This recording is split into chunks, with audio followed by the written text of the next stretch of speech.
Welcome to Community Conversations. I'm Fremont Unified School District Superintendent Jim Morris. On January 23rd, the City of Fremont will celebrate its 60th anniversary with a variety of performances and events for the community and a unique celebration. Part of that unique celebration will be a time capsule buried at the site of Fremont's future Civic Center. The city has partnered with the Fremont Unified School District to gather items for the time capsule that reflect Fremont's culture, diversity, life, and energy from the perspective of our city's youth.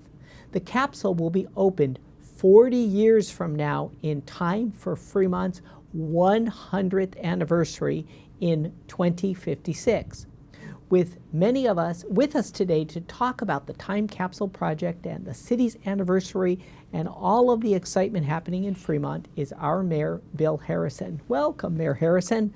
Can you bring us up to speed on this big 60th anniversary bash and what's happening? Yeah, and first off, thank you, Dr. Morris, for inviting us and the partnership that we've evolved over the years with this. So we challenged our Youth Advisory Commission to work with this and to work with the schools to come up with some criteria and some ideas for what could be buried. And I think it's real important to look back, to honor the past, but to also plan for the future. And what better way than to involve the youth of our city who are, anywhere, let's say, from 10 to 18 right now, and 40 years from now, they'll be adults. They'll probably be, hopefully, at the end of their professional career, maybe, and they'll be residents of Fremont. And we hope to have them say what the Fremont that they think it's going to be like in 40 years, how Fremont ended up, and what the things they liked about Fremont, what's still there. So I think it's a unique opportunity to involve our youth, to plan for the future, at the same time to celebrate where the city has gone in the last 60 years.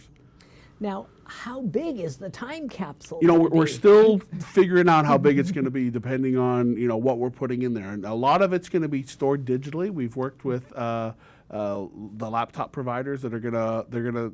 Part of this is going to be a test to see how much this digital will survive for 40 years. But we will still have hard copies that we're going to be able to give to the local history museum, and there'll be some hard artifacts as well. But we're going to try to do some of this the Silicon Valley way, the digital way. So the time capsule is not going to be this huge big thing, but it's going to be big enough to be buried, and we're really looking forward because it's part of our downtown. One of our students was recently telling me they had this image of a Tesla being put in that time capsule. Not going to happen. Not quite going to happen. But I'm sure there'll be some pictures of Tesla. Because I've had the opportunity to look at some of the art, and there's basically three different things that the students were doing. There was an essay contest, there was an art contest, and an Instagram. Trying to use the technology of today. And one of the things they were supposed to talk about or to show was their favorite things, and the things popped up like you'd think: Mission Peak, Lake Elizabeth, the block at Pacific Commons, and there was a lot of school stuff as well. So you should be proud that your students were saying the school is some of their favorite things in the city of Fremont. And schools in Fremont 40 years from now may look an awful lot like they look today, if past history predicts. That's right. And whose idea was this time capsule? How did it come about? So it's kind of funny.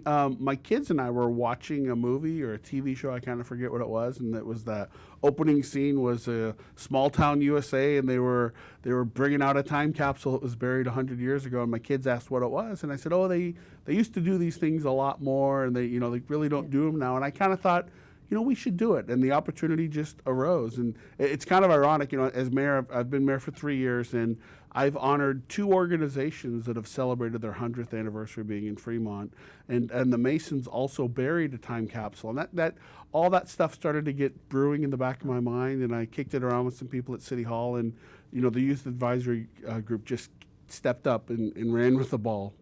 And so where will the time capsule be located and buried? And great question. So right at the corner of State and Capitol, as we start to develop our downtown center and our civic center downtown, it's a perfect opportunity because it's going to be open then. So we're going to bury it right there. It'll be covered with cement, so no one can get to it.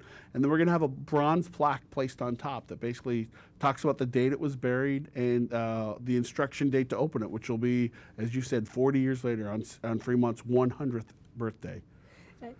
Thinking back to It's too bad we didn't bury a time capsule 60 years ago Yes. to open on this anniversary. But what's your thinking? Folks who were in Fremont 60 years ago, what do you think they would be thinking if they suddenly came into Fremont today? Well, first thing I think I'd hope they'd say, wow, because I think Fremont has changed over the last 60 years. But I hope they'd also recognize it, because I think Fremont's done a great job of honoring our past, even as we plan for the future. My hope, our two major projects right now, the downtown and our innovation district, I think will lead Fremont's future. I think you're going to see, they'll see much more employment. They'll see bigger companies out in the innovation area. But I think they'll see people gathering and coming together in the heart of downtown Fremont. And I think they'd be surprised about that, And I think they'd also be very impressed with the diversity, how Fremont has changed from pretty much a white agricultural bedroom community to the fourth largest city in the Bay Area in the heart of Silicon Valley. And really, when you go around our community and you look at the five original communities that came together to form Fremont, they each have their individual identity. But when you look at downtown in the Innovation District, it's almost as if Fremont is developing a true Fremont identity, that it's all coming together. Absolutely, and I think that's part of it. Like I said, we look at the historic districts. We want to keep them. We want to work with them, and we want to make sure, those two projects we have will bring people to our city, so we can celebrate the historic districts. Yeah. Do you the mayor's prediction, Fremont on that 100th anniversary celebration?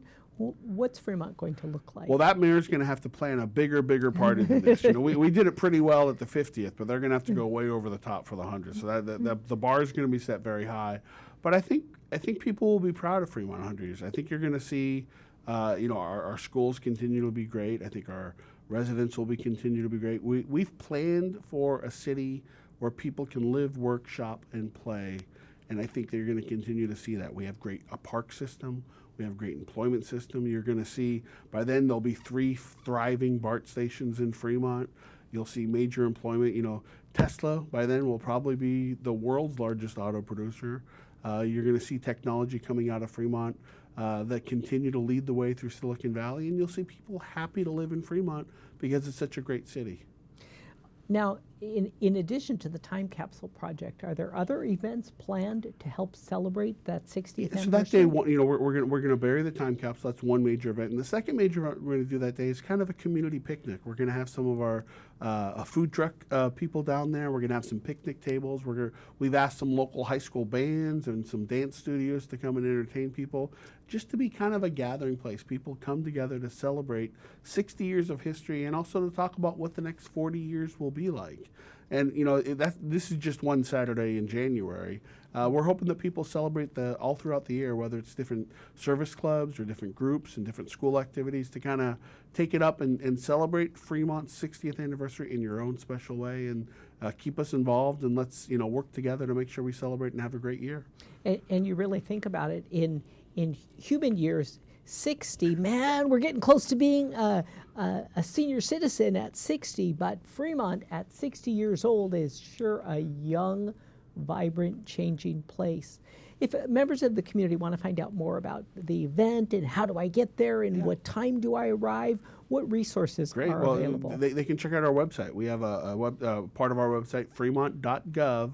They can go to /60 anniversary. So it's fremont.gov/ then 60 anniversary. They can find out more details. They can give us some ideas if they talk about the celebration. But again, I really want people to come down there on Saturday, January 23rd. We're going to get started, and rain or shine, we're going to celebrate Fremont's 60th anniversary in a great way, and involving the youth and honoring our past and celebrating our future.